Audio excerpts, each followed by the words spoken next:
Question is that the amendment as moved be adopted. All those in favor of it may say aye. All those against it may say no. I think the ayes have it and consequently the amendment is adopted. قومی assembly نے 14,480 ارب روپے کا وفاقی budget منظور کر لیا۔ وفاقی budget میں tax وصولیوں کا ہدف 9,200 سے بڑھا کر 9,415 ارب مقرر، پینشن کی ادائیگی 761 ارب سے بڑھا کر 801 ارب روپے کر دی گئی۔ این ایف سی کے تحت صوبوں کو 5,276 ارب روپے کی بجائے 5,390 ارب ملیں گے۔ فائنانس بل میں مزید ترامیم کے تحت 215 ارب کے نئے ٹیکس عائد کر دیے گئے ہیں۔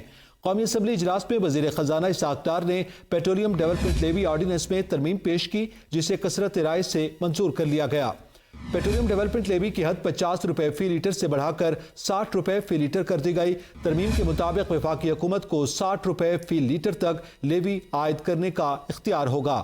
قومی اسمبلی اجلاس میں پرانی ٹیکنالوجی کے حامل پنکھوں، پرانے بلبوں پر 1 جنوری 2024 سے اضافی ٹیکسز کے نفاذ کی ترمیم منظور کی گئی۔